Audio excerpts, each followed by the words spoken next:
Hello बच्चों, कैसे हो आप सभी। मैं आशा करता हूं कि आप सभी स्वस्थ होंगे, मस्त होंगे और आपकी पढ़ाई काफ़ी अच्छे तरीके से चल रही होगी।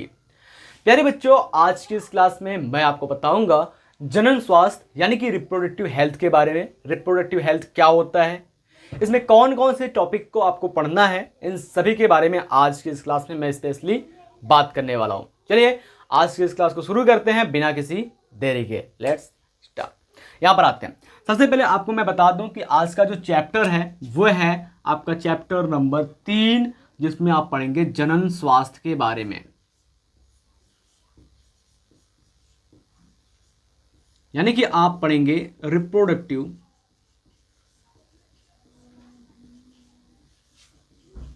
हेल्थ के बारे में। रिप्रोडक्टिव हेल्थ क्या होता है इसके बारे में हम बात करेंगे, ठीक है। जस्ट उसके पहले हम थोड़ी सी बातें और जान लेते हैं कि इस चैप्टर में आपको क्या क्या बेसिक चीजें जानना है। अगर हम बात करते हैं आपका जो इंडेक्स है वो क्या है, चैप्टर के अंदर आपको क्या पढ़ना है, तो चैप्टर के अंदर आपको पढ़ना है रिप्रोडक्टिव हेल्थ क्या होता है।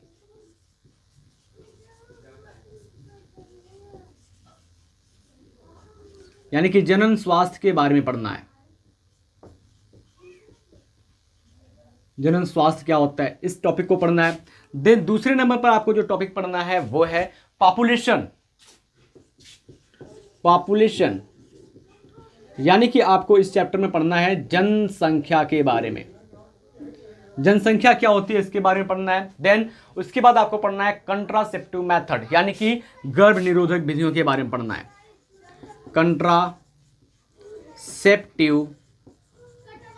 मेथड यानी कि आपको पढ़ना है गर्भ निरोध विधियां।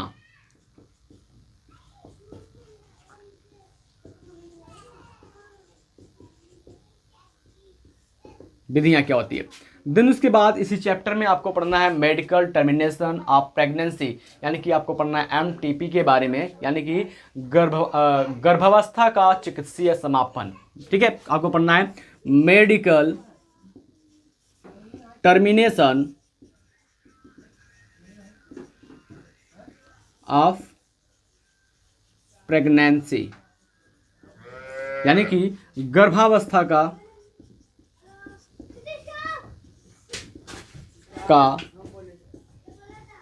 चिकित्सकीय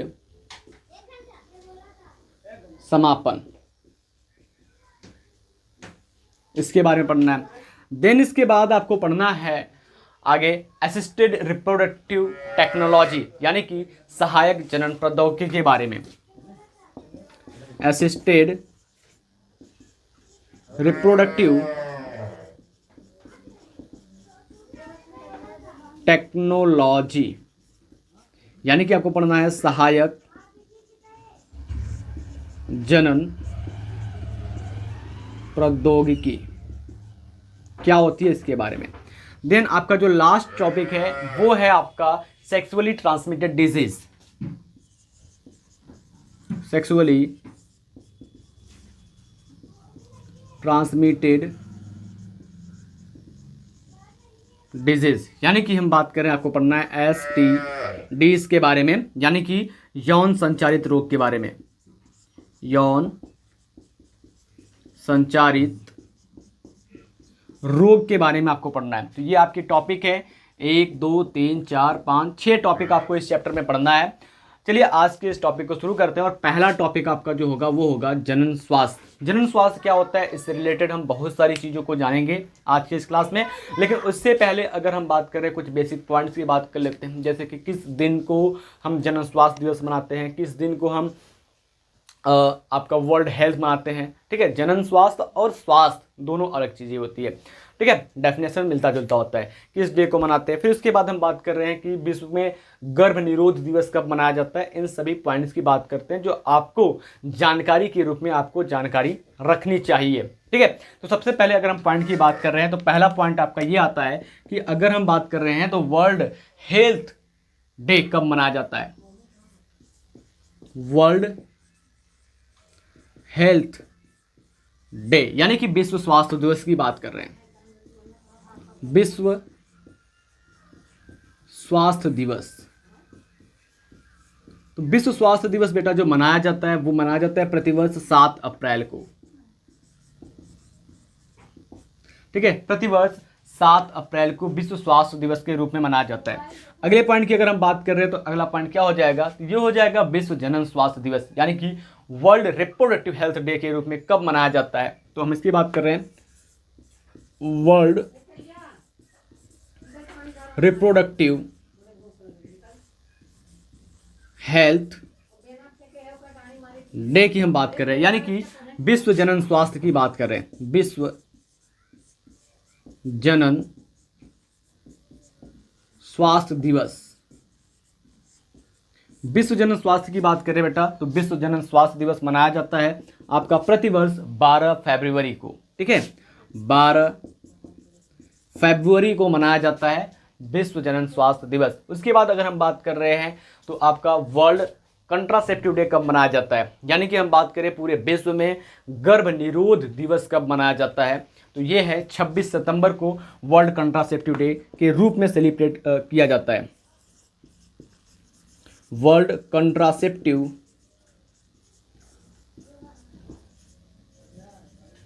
डे, यानी कि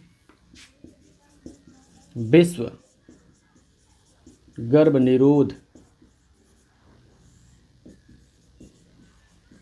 दिवस। तो विश्व गर्भ निरोध दिवस कब मनाया जाता है, प्रतिवर्ष 26 सितंबर,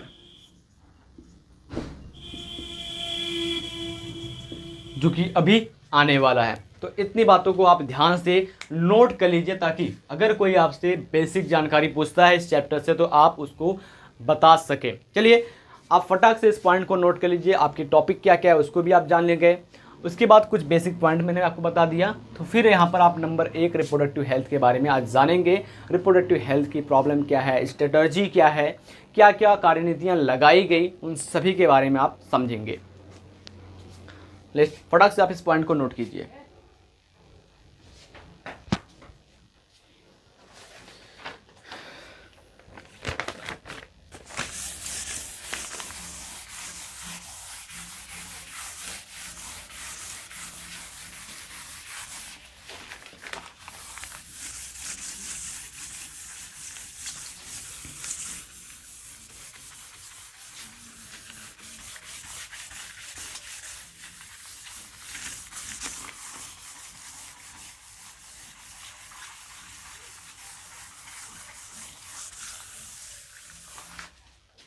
चलिए, तो अब आपका पहला टॉपिक है जनन स्वास्थ्य।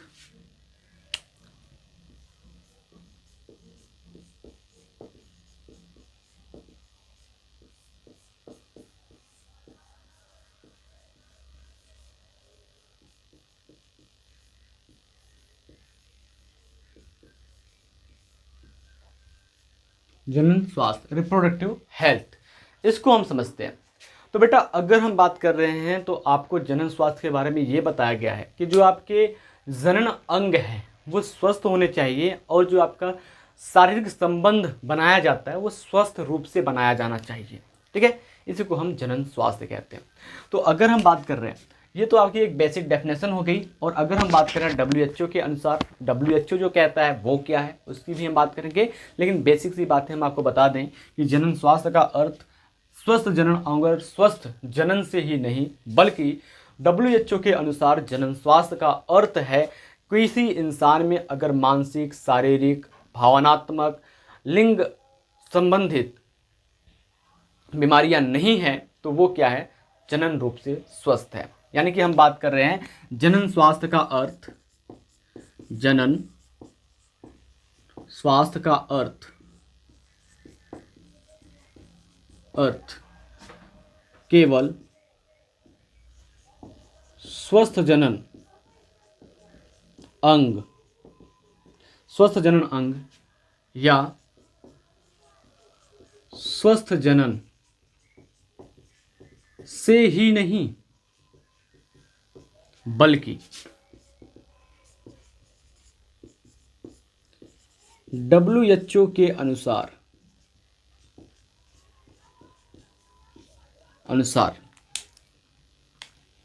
जनन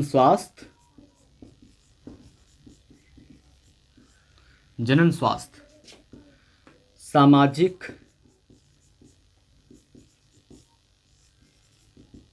मानसिक, भावनात्मक, विचारात्मक एवं जनन रूप से स्वास्थ्य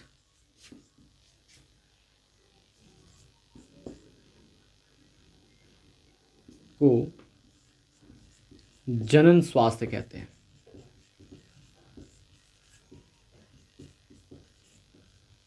ठीक, इसका मतलब समझ में आया बेटा कि कोई भी इंसान जो होता है वो जनन रूप से स्वस्थ तब होगा जब वो सामाजिक रूप से, मानसिक रूप से, विचारात्मक रूप से, भावनात्मक रूप से और जनन रूप से स्वस्थ होगा तब।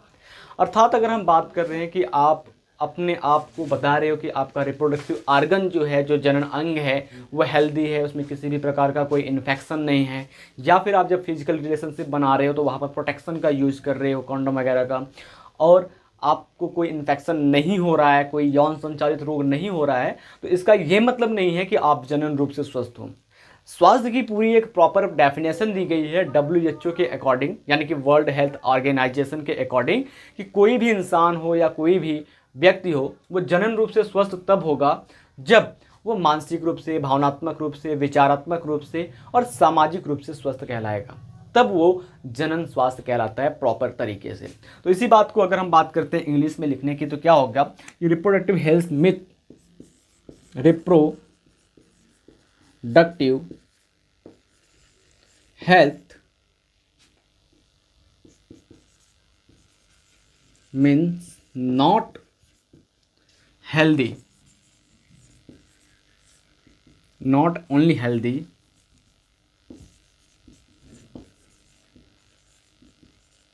with reproductive organ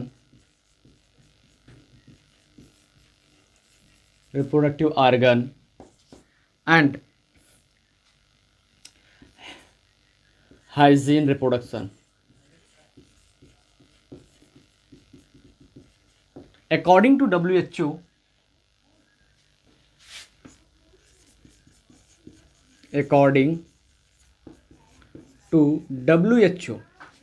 reproductive health are defined as, एक minute, according to WHO, reproductive health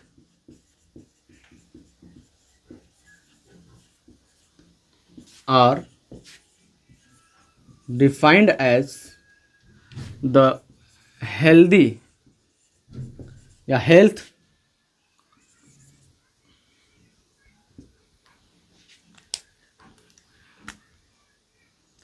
socially,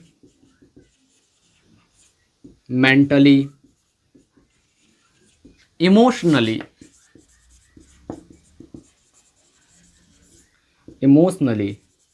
and behaviorally, and also reproductive,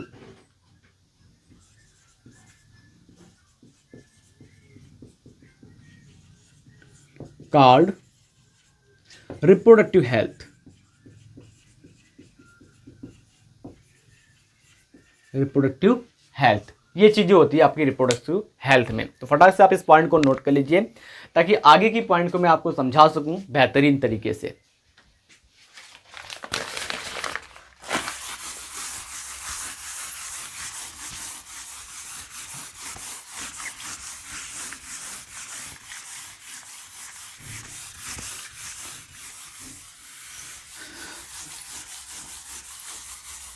चलिए आगे की पॉइंट की बात कर रहे हैं तो ये आता है कि reproductive health problem and strategies, यानी कि जनन स्वास्थ्य समस्या एवं कार्यनीति की बात कर रहे हैं। तो यहां पर जो अगला पॉइंट आपका है वो क्या है, reproductive health problem and strategies.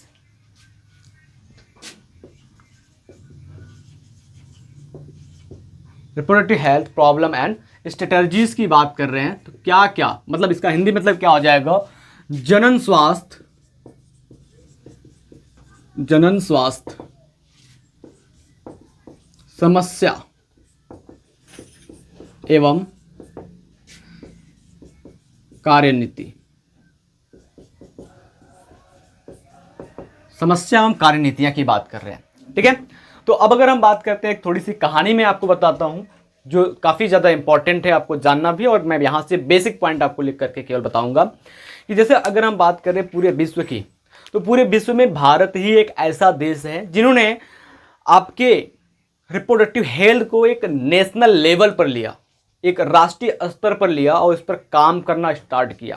ठीक है, एक लक्ष्य के रूप लिया और उसके ऊपर काम करना स्टार्ट किया, जिसके बाद उन्होंने 1951 ईस्वी in the government of Congress 1951 ईस्वी में एक कार्यक्रम स्टार्ट किया। ठीक, एक प्रोग्राम स्टार्ट किया जिसका नाम है फैमिली प्लानिंग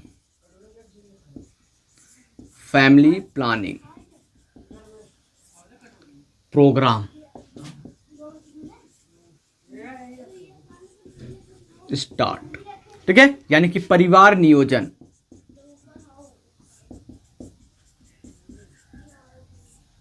परिवार नियोजन जो प्रोग्राम है वो 1951 ईस्वी में क्या किया गया, स्टार्ट किया गया। क्यों? क्योंकि पूरे विश्व की बात कर रहे हैं तो भारत ने सबसे पहले जनन स्वास्थ्य को एक लक्ष्य के रूप में प्राप्त किया। ठीक है, एक टारगेट के रूप में देखा और उन्होंने एक कार्यक्रम स्टार्ट किया, एक प्रोग्राम स्टार्ट किया जिसको हम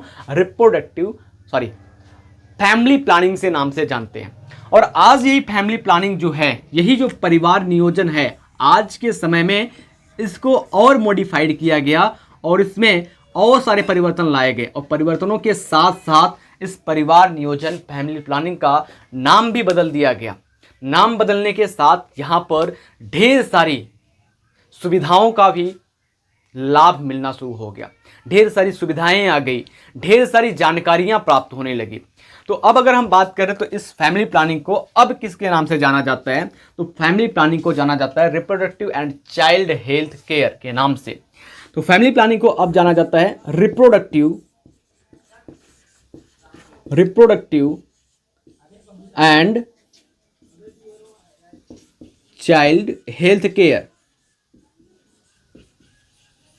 यानी कि अगर हम बात कर रहे हैं जनन एवं बाल स्वास्थ्य, जनन एवं बाल स्वास्थ्य योजना के नाम से जाना जाता है, जिसको हम कहते हैं RCH प्रोग्राम के नाम से आज के डेट में ये जाना जाता है। तो मैं आशा करता हूं कि इतनी बातें आपको बखूबी अच्छे से समझ में आ गई होगी, कोई दिक्कत नहीं होगी इन सभी पॉइंट से।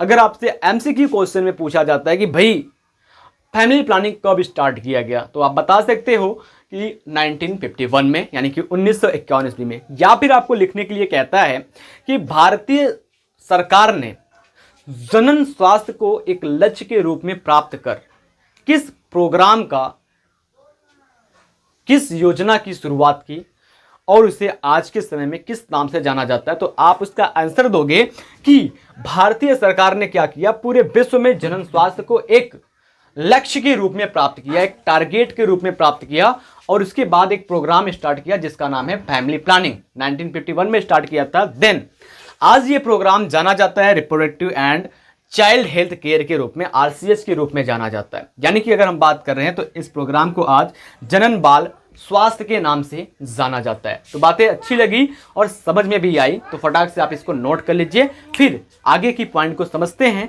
क्योंकि आज मैं पार्ट 1 बता रहा हूं जहां पर मैं बेसिक इंट्रोडक्शन दूंगा, देन उसके बाद सेकेंड टॉपिक मैं पॉपुलेशन की ओर ले चलूंगा, फिर उसके बाद धीरे धीरे जैसे मैंने यहाँ पर टॉपिक लिखा था सबके बारे में एक एक करके आपको अच्छे से एक्सप्लेन करूंगा ताकि और भी ज़्यादा बेहतरीन चीज़ें आपको समझ में आ जाए। नोट कीजिए फटाक से इस टॉपिक को, फिर चलते हैं आगे की ओर।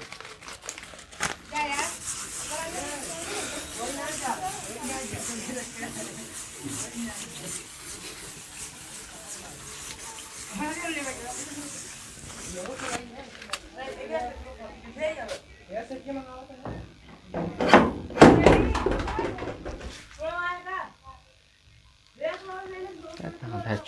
थे।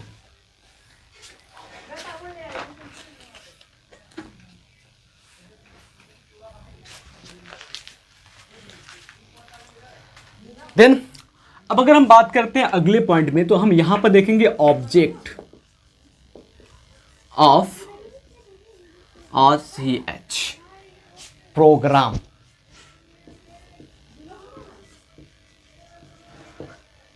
RCH प्रोग्राम के हम ऑब्जेक्ट को देखेंगे, यानी कि हम बात करने वाले हैं reproductive and child health care program में क्या क्या ऑब्जेक्ट है, क्या क्या चीजों को ध्यान रखा गया इस प्रोग्राम के अंदर। तो नंबर 1 पर आता है आपकी जागरूकता। ठीक है, जागरूकता यानी कि awareness about reproduction related expected, यानी कि जनन संबंधित बातों की जागरूकता को सबसे पहले लोगों को बताया गया। कैसे या किस तरीके से यूज करके उसको बताया गया। तो यहां पर जो नंबर 1 आता है भाई, वो होती है awareness about the reproduction related aspect. Awareness about reproduction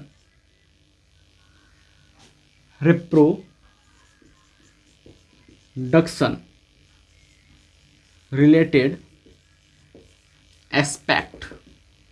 ठीक है, रिप्रोडक्शन रिलेटेड एस्पेक्ट की बात कर रहे हैं, यानी कि जनन संबंधित जागरूकता।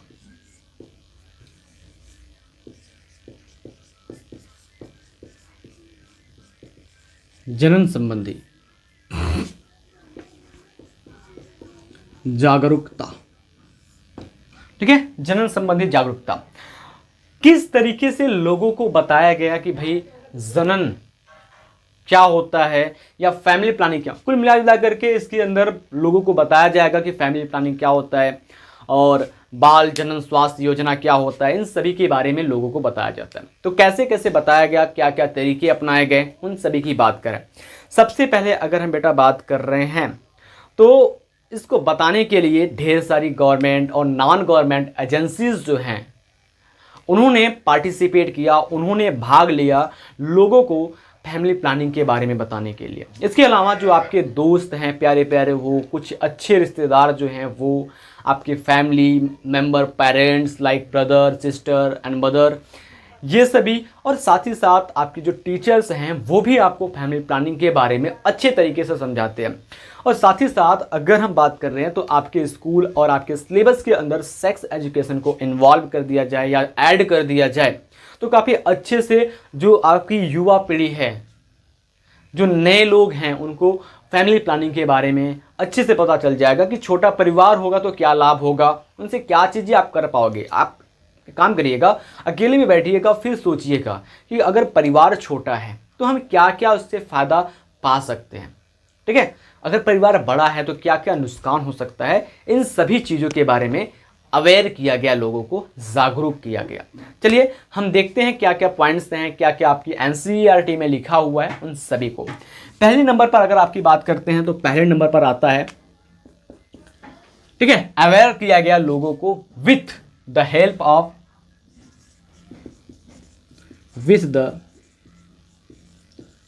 Of audio visual and print media.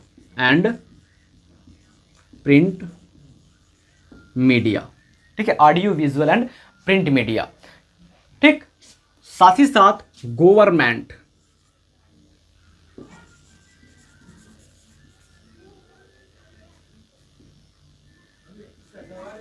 Governmental and non governmental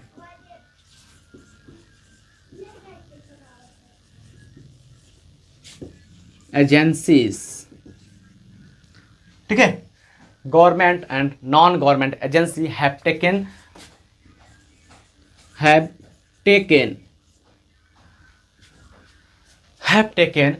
various step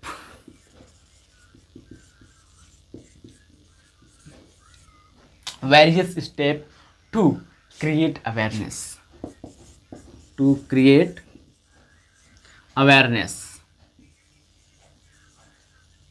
ठीक है, यानी कि अगर हम बात कर रहे हैं जो आपकी सरकारी और गैर सरकारी एजेंसी हैं वो, और साथ ही साथ जो आपका ऑडियो विजुअल, यानी कि अगर हम बात कर रहे हैं तो यहाँ पर आपको श्रव्य और क्या लिखा हुआ है हिंदी में थोड़ा सा,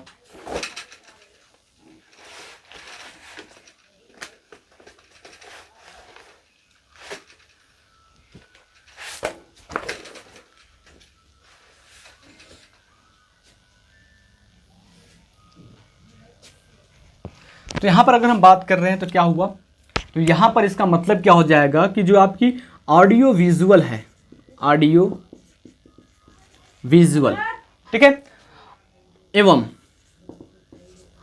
पत्रकारिता, या हम कह सकते हैं प्रिंट मीडिया तथा सरकारी एवं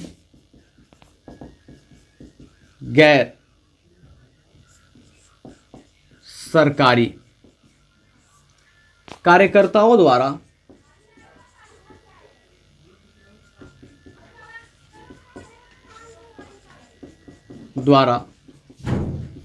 लोगों में जनन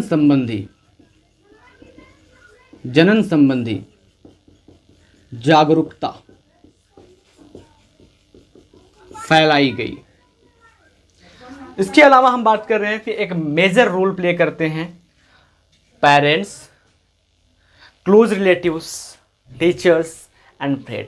अगर हम बेटा बात कर रहे हैं ऑडियो विजुअल का मतलब क्या होता है और प्रिंट मीडिया का मतलब क्या होता है, सबसे पहले इसको देख लेते हैं। ऑडियो विजुअल की बात कर रहे हैं तो आपने बहुत पहले, अगर हम बात कर रहे हैं आज से 60-70 साल पहले अगर हम जाते हैं पीछे, तो लोग बताते हैं कि पहले घर घर टीवी नहीं हुआ करता था।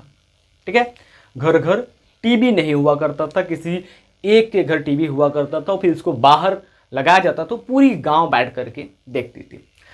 अब अगर कोई मूवी चल रहा है, ठीक है, बात को समझिएगा, अगर कोई मूवी चल रही है, कोई फिल्म चल रही है, तो इस फिल्म के स्टार्टिंग में ऐड लगाए जाते हैं। किसके लिए? रिप्रोडक्टिव हेल्थ के ऐड लगाए जाते थे। स्टार्टिंग में ऐड लगाए जाते थे, इंटरवल में यानी कि मध्यांत में, बीच में पिक्चर के ऐड लगाए जाते थे। देन पिक्चर खत्म होने के बाद ऐड लगाए जाते थे। इस तरीके से ऐड लगा करके, प्रचार लगा करके लोगों को फैमिली प्लानिंग के बारे में जागरूक किया गया। साथ ही साथ पहले क्या होता था कि चिल्ला करके, जैसे कोई मीटिंग बैठी थी या समाज के लोग बैठते थे, कुछ बड़े बुजुर्ग बैठते थे, तो वो आपस में इन सभी चीज़ों के बारे में चर्चा करते थे, जिससे लोगों को अच्छी बातें मिलती थी जानने को, और लोगों की समझ भी बढ़ती थी परिवार नियोजन को लेकर के। दूसरी बात, अगर हम प्रिंट मीडिया की बात कर रहे हैं तो प्रिंट मीडिया में क्या होता था, जैसे सरकारी स्कूल की जो दीवार हो गई वो, घरों की दीवार जो हो गई वो, या किसी दफ्तर के अंदर जाएंगे तो वहाँ पर पोस्टर लगा हुआ मिलता था या छापा हुआ मिलता था परिवार नियोजन के बारे में। दो बच्चे और पेरेंट्स के साथ खुशी जीवन का एक चित्र मिलता था, जिससे लोगों के मन में एक पॉजिटिव मैसेज जाता था फैमिली प्लानिंग को लेकर के। ठीक है, फिर उसके बाद अगर हम बात कर रहे हैं दूसरे पॉइंट की, तो दूसरे पॉइंट में बेटा हम जाते हैं तो क्या करते हैं कि प्ले मेजर रोल। ठीक है, a major role play by friend, close relative, parent, teacher, ETC। ठीक है, तो एक बहुत महत्वपूर्ण भूमिका निभाते थे परिवार नियोजन की बातों को बताने के लिए, लोगों को जागरूक करने के लिए। ठीक है, दोस्त, सगे संबंधी,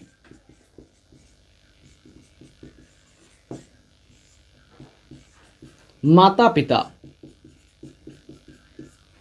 तथा शिक्षक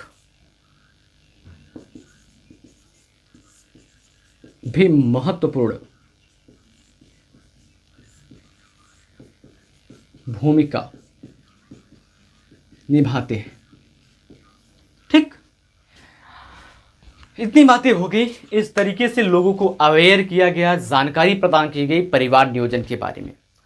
अब अगर हम बात करते हैं, ये सभी लोग एक मुहरा बने, एक जरिया बने लोगों को जागरूक करने के। लेकिन बात ये आती है कि किस चीज के बारे में ये जागरूक करते थे? परिवार नियोजन के बारे में जागरूक तो करते थे, लेकिन परिवार नियोजन के अंदर उनका जो टॉपिक था, जो मुद्दा था लोगों को बताने का, वो क्या था? हम मुद्दे की बात कर रहे हैं, तो फटाक से आप इसको नोट कीजिए। फिर हम proper information should be provided about, किसके बारे में सही जानकारी प्रदान की गई उसकी हम बात करते हैं।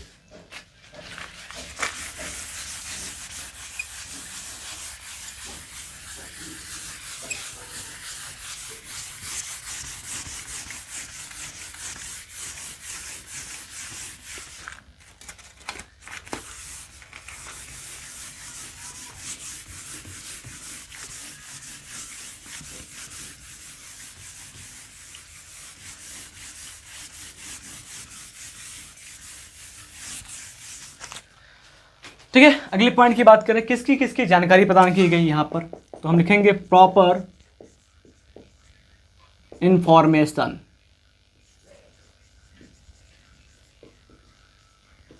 प्रोवाइडेड अबाउट, सही जानकारी प्रदान की गई। सही जानकारी किसके बारे में प्रदान की गई, इस टॉपिक को जानते हैं। देन अगले क्लास में हम जानेंगे कि स्ट्रेटजीज क्या क्या है उसको। तो सबसे पहले अगर हम बात कर रहे हैं, सही जानकारी प्रदान की गई रिप्रोडक्शन के बारे में। ठीक है, रिप्रोडक्शन के बारे में, रिप्रोडक्टिव ऑर्गन के बारे में।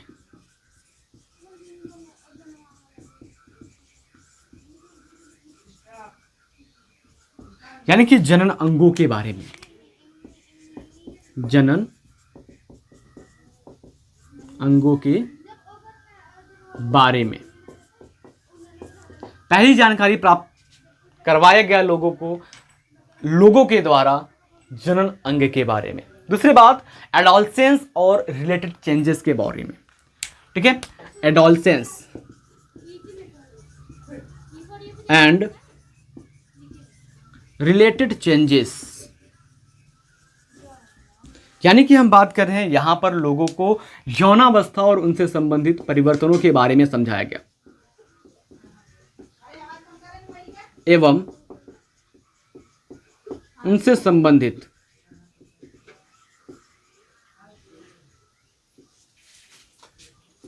बदलाव के बारे में।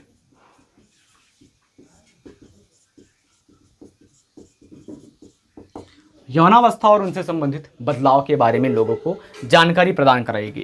देन उसके बाद अगर हम बात कर रहे हैं, लोगों को जानकारी प्रदान कराई गई सेफ एंड हाइजीन रिप्रोडक्शन, यानी कि हम बात कर रहे हैं स्वस्थ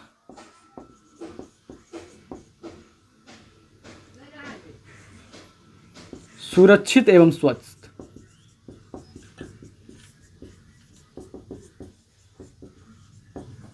जनन के बारे में।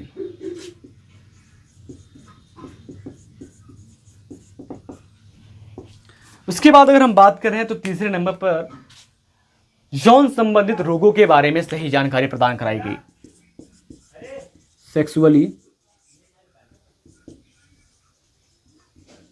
ट्रांसमिटेड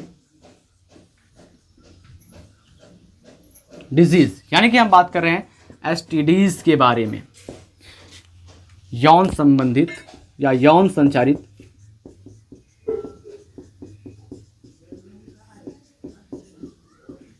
रोग के बारे में लोगों को सही जानकारी प्राप्त कराई गई। दूसरी बात यहां पर एड्स के बारे में, जिसका पूरा नाम है एक्वायर्ड एमिनो डेफिशिएंसी सिंड्रोम के बारे में लोगों को सही जानकारी प्राप्त कराई गई।